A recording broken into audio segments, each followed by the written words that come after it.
Iran America जंग में 3 ईरानी pilots की गूंज।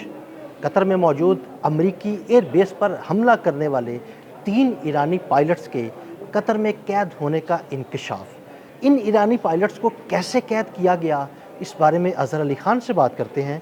अज़हर भाई, 3 ईरानी पायलट्स जो है ना, वो इस वक्त कतर की कैद में हैं। ये सब कैसे हुआ? उन पायलट्स के नाम क्या हैं और क्या मुस्तकबिल में उनके वापस आने के कोई इम्कानात हैं?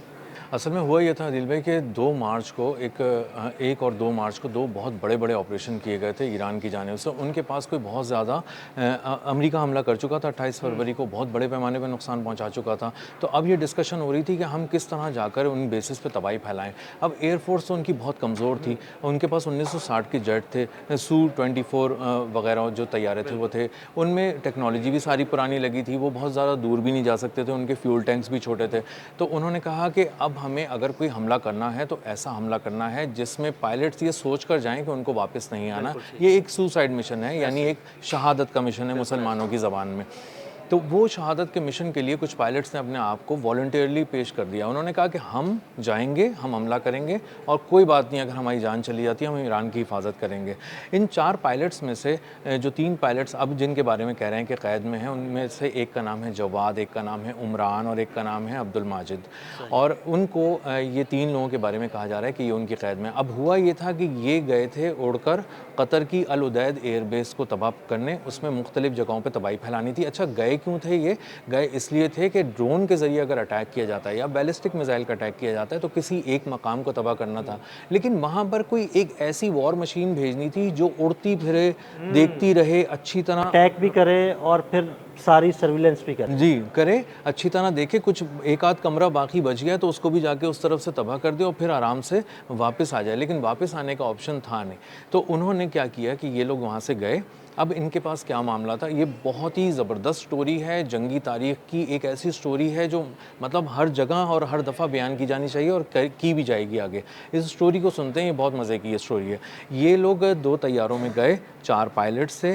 ये जब गए तो इनके पास इन्होंने जीपीएस अपना बंद किया हुआ था, एक आईएनएस उन्होंने बंद किया हुआ था, तमाम किस्म के रेडियो सिग्नल्स इन्होंने बंद किए हुए थे। और उसकी वजह ये थी कि वो कोई सिग्नल्स एमिट करना ही नहीं चाह रहे थे। वो चाह रहे थे किसी तरह का सिग्नल ना हो जिसको ये लोग रडार जो है ना वो रिसीव ना कर सके, जी, दिफाई निज़ाम इनको पकड़ ना सके। तो अब इन्होंने क्या किया कि ये आगे बढ़े, तो इनको अंदाज़ा हुआ कि ये थोड़ा सा ऊपर जाएंगे तो इनको थार्ड और पैट्रियट जैसे सिस्टम जो F-35 को गिरा देते हैं, हाँ, तो ये निचली सतह पर होते हुए गए, इतनी निचली सतह पे 50 फीट पे कि जहाज़ के डेक पे से लोग उनको नीचे झांक के देख रहे थे जब ये नीचे से गुजरे समंदरों पे से। उसके बाद जब ये आखिरी वक्त में पहुंचे तो इन्होंने आहिस्ता आहिस्ता अपनी जो सतह थी वो बुलंद करना शुरू की। उनको जब अचानक पैट्रियट ने देखा, थार्ड ने देखा, तो वो ओवरवेलम हो गए, उन्होंने फायर करने शुरू किए। तो ये अपना निकल के दरमियान में से गए। इन्होंने जाके जिन हाथों से बने नक्शों के ज़रिए इन्होंने देखा कि कहाँ क्या था, वहाँ पे घूमते रहे, तबाही हर तरफ फैलाते रहे और उसके बाद ये वापस निकले। अब वापसी का मिशन जो था वो सुसाइड मिशन था, यानी मरना था। तो उन्होंने कहा जितने करीब मर सकें उतने करीब मरें ईरान के। तो ये वहाँ से निकलने की कोशिश करने लगे, लेकिन F-15 ने इनको देख लिया कतर के। और कतर के F-15 जो जदीद तरीन उनका प्लेन था, फाइटर जेट था, उसने देखने के बाद चूँकि इसका रेडियो बंद था, इनके साथ बात नहीं की जा सकती थी, तो वो अपने तौर पे वन वे कम्युनिकेशन करने की कोशिश कर रहा था। तो उसके बाद इसने जब देखा कि ये तो सुसाइड मिशन पे आए हुए जहाज़ हैं, तो उन्होंने इनको मिसाइल मारकर तबाह करना शुरू किया।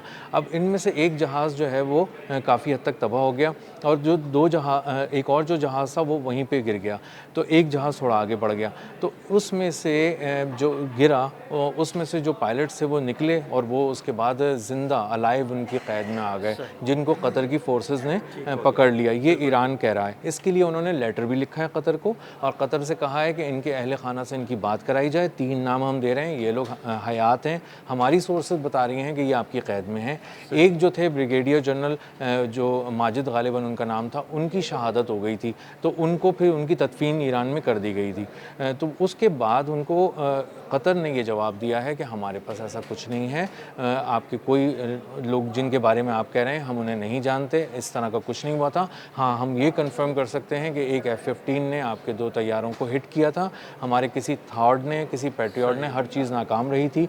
बड़े पैमाने पर होने वाली इस तबाही को अब अमेरिका तस्लीम करना शुरू हुआ है और उसने बताया है कि अल-उदैद पे जो एक ही कार्रवाई की गई थी वो इतनी बड़ी थी कि उसके बाद उसके कदम वहाँ से उखड़ गए और जम नहीं सके। अपनी जानें दे दी या अपने आप को एक जंगी कैदी के तौर पे पेश कर दिया, लेकिन अल-उदैद एयरबेस को उन्होंने तबाह कर दिया। बहुत बुरी तरह तबाह किया, कॉन्फिडेंस छीन लिया अमेरिका का और बुनियादी सारा इंफ्रास्ट्रक्चर या तो तबाह कर दिया या उखाड़ दिया या ख़राब कर दिया। वहाँ से उसके बाद आप ना टेक ऑफ सही से कर सकते हैं, ना आप कुछ रिसीव कर सकते हैं। तो उसके बाद जब आपने एक आध दो और हमले किए तो उसके बाद जो पूरा ही धड़न तख्ता कर दिया आपने, तो अमेरिका के कदम उखाड़ दिए गए। अब उनके 3 पायलट्स ईरान के बकौल कि वो बिल्कुल ठीक है, ईरान के बकौल वो उनके पास है, लेकिन कतर तो उस चीज़ से इनकारी है। तो ये मामला फिर किस तरफ जाता हुआ नज़र आ रहा है? ये मामला इस तरफ जाता हुआ नज़र आ रहा है कि ईरान अब इस मामले में दबाव बढ़ाएगा और उसने असल में जो ख़त लिखा है वो रेड क्रॉस को लिखा है और रेड क्रॉस को लिखकर ये बात की है कि आप इंटरवीन करें, मुदाखलत करें,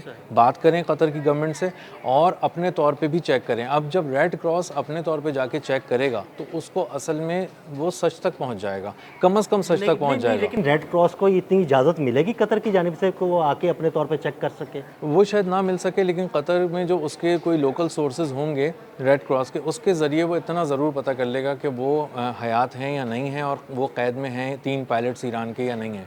अगर ये चीज़ कंफर्म कर देते हैं और वो रेड क्रॉस कम्युनिकेट करता है ईरान के साथ कि हाँ वो हैं, हमने बात की है लेकिन वो इजाज़त नहीं दे रहे वो, या इस तरह की कोई बात, तो मामला बिल्कुल ही बदल जाएगा। फिर ये चीज़ कंफर्म हो जाएगी कि हाँ 3 लोग हैं, कैद में हैं, कतर की कैद में हैं, वो उनको उन तक एक्सेस नहीं दे रहा, किसी तरह का भी कॉन्सुलर एक्सेस नहीं दे रहा या कुछ भी नहीं दे रहा। तो उसके बाद ईरान के सिफारती जो मामलात हैं ना वो बिल्कुल बदल जाएंगे, उसकी लैंग्वेज भी बदल जाएगी, उसका कॉन्फिडेंस भी बदल जाएगा और उसको जिन और लोगों के साथ बात करनी है उनसे भी बात कर सकेगा। जो वो शायद मुज़ाकरात की कहीं ना कहीं शराइत रख रहा होगा उसके अंदर भी ये बात कहीं ना कहीं पेश कर देगा। ये भी एक तरीक़ा हो सकता है और कतर पे फिर सिफारती दबाव बहुत बढ़ जाएगा और उसकी कन्फर्मेशन कतर को किसी ना किसी सूरत किसी ऐसे आज़ाद किसी फोरम को करनी पड़ेगी जहाँ पर वो झूठ नहीं बोल सकता। तो ये चीज़ सच के तौर पे जब सामने आएगी तो फिर उनको अपने अहले खाना से रब्ता कराना ही पड़ेगा। अच्छा अज़हर भाई, ये खबर तकरीबन 5 माह के बाद क्यों सामने आई? क्योंकि इससे पहले ऐसी कोई इत्तलात नहीं थी, लेकिन अचानक ईरान ने इस चीज़ को एडमिट किया कि उसके 3 पायलट्स कतर के पास हैं। असल में अदिल भाई एक इनका कमीशन बना हुआ है ईरान की आर्मी के अंदर और उसमें मिसिंग पर्सनस को मुस्तकिल ट्रैक करने के लिए एक अलग लोग बने हुए हैं, एक पूरा शोबा बना हुआ है। तो उस शोबे के जो सरबराह हैं वो मुस्तकिल कॉरेस्पॉन्डेंस भी कर रहे थे, अपने ज़रिए से भी पूछा, तो उनका काम ही यही है। तो वो अपने 4 पायलट्स को, हर फौज अपने जो अहलकार हैं ना उनके पीछे जाती है, चाहे वो अमेरिका हो चाहे ईरान हो, तो ये भी अपने 4 पायलट्स के पीछे जा रहे थे। अगर वो शहीद हो गए तो हमें बॉडीज़ दे दो, अगर वो उनका बॉडीज़ इस काबिल भी नहीं है तो बाक़ियात दे दो, और उसके बाद अगर ज़िंदा हैं तो हमें एक्सेस दे दो और बताओ कि वो किस हालत में है।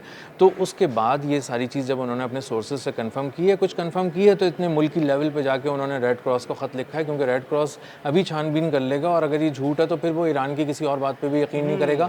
तो अब तक जो ईरान का ट्रैक रिकॉर्ड इस जंग में रहा है वो यही रहा है कि वो जो दावा करते हैं, जो शुरू में एक देवमालाई कहानी लगती है कि ये इतनी लंबी लंबी तो नहीं, वो दावा दुरुस्त साबित होता है, सच साबित होता है और उसको अमेरिका को एडमिट करना पड़ता है पैसों के साथ, नुकसानात की तफसील के साथ। तो अब अगर इस तरह के ट्रैक रिकॉर्ड के साथ ईरान ये बात कर रहा है तो इसका मतलब ये है कि वो रेड क्रॉस के ज़रिए कतर को ये बात बताना चाहता है कि हमें पता है कि वो हैं। अब आप कंफर्म करते हैं या नहीं ये आप बता दें। अगर आप ये कहते हैं कि वो नहीं जिंदा हमारी कैद में नहीं, तो उसकी बाकियात दे दें, और अगर कल को वो जिंदा निकला है तो इसका मतलब है कि आप बहुत बड़े झूठे करार पाएंगे, बहुत बड़े झूठे करार पाएंगे। और सिफारती लैंग्वेज में, सिफारती कॉरिडोर्स के अंदर कतर की जो ज़बान है वो बहुत बुरी तरह ख़राब हो जाएगी इस मामले में।